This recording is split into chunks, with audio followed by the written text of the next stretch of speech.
Ichchhapur police સ્ટેશનના ભાટપુર ખાતે ઓએનજીસીના વોચમેનની ગોળી મારી ચકચારિત મર્ડર કરનાર આરોપીને બિહાર ખાતેથી ઝડપી પાડી અનડિટેક્ટ ગુનાનો ભેદ ઉકેલતી સુરત શહેર ક્રાઇમ બ્રાન્ચ ગઈ તારીખ 2/1/2025ના રોજ ઈચ્છાપુર પોલીસ સ્ટેશન હદમાં આવેલ ભાટપુર ગામમાં નાણાવટી મહિન્દ્રા વર્કશોપની પાછળ ઓએનજીસી કંપનીમાં સિક્યોરિટી ગાર્ડ તરીકે નોકરી કરતા રોહિતગીરી મકસૂદગીરી નામના ઈસમની 3 અજાણ્યા ઈસમોએ મોટરસાયકલ ઉપર આવી અગમ્ય કારણોસર ફાયરિંગ કરી તથા તીક્ષ્ણ હથિયારો વડે હુમલો કરી શરીર ઉપર ઉપરા છાપરી ઘા મારી ગંભીર જીવલેણ ઇજાઓ કરી હત્યા કરેલ હતી। સદર બનાવ બાબતે ઈચ્છાપુર પોલીસ સ્ટેશન ગુનો રજિસ્ટર્ડ નંબર 2025 બીએનએસ કલમ 103(54) તથા જીપી એક્ટ કલમ 135 મુજબનો ગુનો નોંધાયો હતો। સદર બનાવ ખૂબ જ ગંભીર પ્રકારનો હોય અને મરણ જનારની હત્યાનું કારણ જાણવા મળેલ નહીં, જેથી સદર ગુનો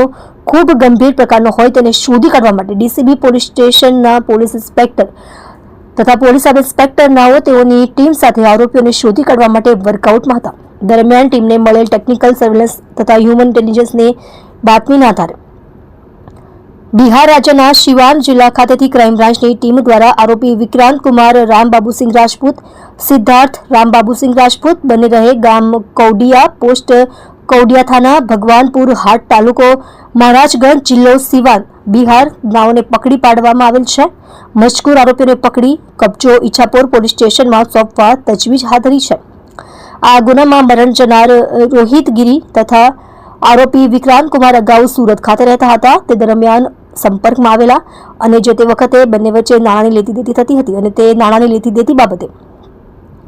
જાન્યુઆરી 2024માં ઝઘડો થયેલ અને આરોપી વિક્રાંત કુમાર પોતાની નોકરી છોડી પોતાના વતન બિહાર ખાતે ચાલ્યો ગયેલ। જે ઝઘડાનું મનદુખ રાખી આ કામના આરોપીએ આયોજનપૂર્વક કાવતરું રચી સુરત આવી મરણ જનારની નોકરીના તથા આવા જવાના રૂટ ઉપર રેકી કરી વતન જઈ ત્યાંથી પરત મુંબઈ જઈ થોડા દિવસો બાદ પોતાના ભાઈ તથા અન્ય એક ઈસમ સાથે સુરત આવી અડાજણ પોલીસ સ્ટેશન વિસ્તારમાંથી બાઇકની ચોરી કરી ઈચ્છાપુરના ભાટપુર ખાતે જઈ મરણ જનાર રોહિતગીરી મકસૂદનગીરી ગોસ્વામી ઉંમર વર્ષ 26 નાઓ નોકરી ઉપરથી પરત ફરતી વખતે રસ્તામાં વચ્ચે આંતરી આ કામના આરોપીઓ એકબીજાની મદદગારીથી મરણ જનારને પેટના ભાગે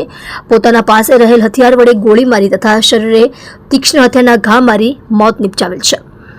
તમે જોઈ રહ્યા છો SD ન્યૂઝ ચેનલ ફેઝર શેખની સાથે।